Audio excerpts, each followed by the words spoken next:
안녕하세요. 비트인 성형외과 이지환 원장입니다. 오늘은 코 수술 고민이신 분들에게 도움이 될 수 있는 만한 정보를 좀 가져와 봤는데요. 저희가 눈 수술을 할 때도 재수술을 하거나 하면 피부의 여유분에 따라서 뭔가 라인을 높이거나 낮추거나 가능할지 불가능할지가 결정된다고 하잖아요. 코 수술도 코를 높이기 위해서는 어느 정도 피부 여유분이 필요합니다. 만약에 그렇지 않고 너무 타이트한 경우 보형물이 비쳐 보인다든지 그런 부작용이 생길 수 있습니다. 따라서 오늘은 반복된 수술로 인해서 재수술 시 피부 여유분이 모자란 분들이거나 그러니까 태어날 때부터 선천적으로 피부가 얇고 양이 부족한 분들이 첫 수술 시 어떻게 코 수술을 해야 되는지에 대해서 말씀드리고자 합니다. 먼저 코 수술을 할 때 피부의 여유분을 확보하기 위해서 할 수 있는 방법은 코 피부 안쪽을 좀 넓게 방미하는 것입니다. 콧대 보형물이 들어가기 위해서 뼈막을 벗겨내서 공간을 이렇게 확보하는데요. 이것을 포켓이라고 합니다. 타이트한 피부에서 이제 좁은 포켓을 만든다면 굉장히 좀 피부가 타이트할 수 있죠.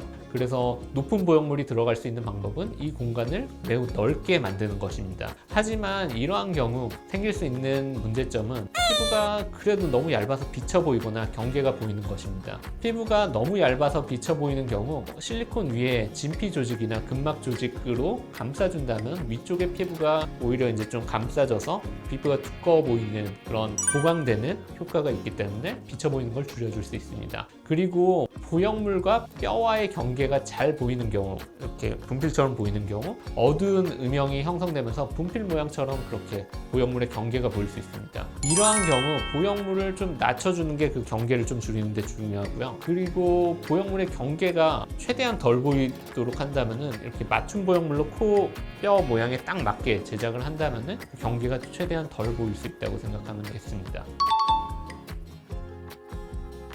이거는 일반적인 방법은 아니고 제 생각에 가깝지만은 가장 안전하게는 약간 필러를 넣어보는 것을 추천합니다. 유방암 환자에서 유방 절제를 한 경우 피부에 여유분이 없는 상태에서 보형물을 넣는 경우를 보면 조직 확장기라는 이런 이제 계속 커지는 풍선 같은 것을 이용해서 피부의 표면적을 이제 점차 늘리고 충분한 확장이 된 이후에 보형물을 넣는 수술을 하고 있습니다. 이를 코 수술에 적용해 본다면은 약간 피부가 늘어나는 게 좋겠죠. 그러면은 늘어나는 볼륨을 줄 수 있는 거는 필러가 될 수가 있겠는데요. 코가 작은 사람도 필러를 많이 맞은 상태에서 수술을 하러 왔을 때 녹이고 수술하면은 생각보다 피부 여분이 조금 있는 것을 볼 수 있습니다. 그래서 저는 피부가 아주 부족한 사람은 필러로 안쪽에 볼륨을 좀 만들어서 코 높이도 조금 예상해보고 피부를 조금 늘려놓고 어느 정도 유지된 상태에서 필러를 녹인 후에 수술을 한다면 그나마 약간의 피부가 늘어난 효과로 조금이나마 높은 코끝이나 높은 보형물을 넣을 수 있을 것이라고 생각됩니다.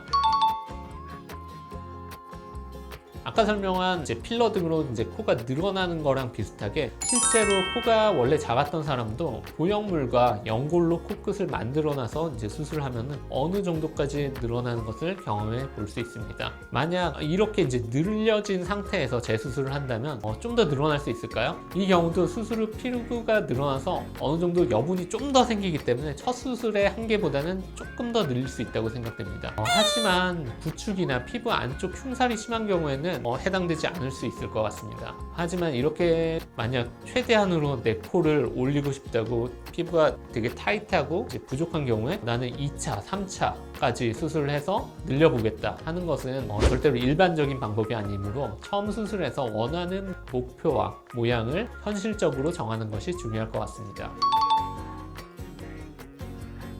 코끝의 구조가 매우 약하거나 피부 여유가 없는 경우 수술을 한다면 만약 그 내 한계만큼 높였을 때 그만큼 피부 긴장도 이제 장력이 높아져서 안쪽의 구조를 누르거나 코끝을 위로 올리는 힘이 발생할 수 있습니다. 그래서 약한 안쪽 연골 구조를 보다 튼튼하게 만드는 게 일단 우선이고요. 그 이후에 이제 피부의 긴장도를 견딜 수 있는 그런 정도의 높이에서 코를 만들어야지 코가 휘어지거나 다시 이제 낮아지는 변형을 막을 수 있습니다.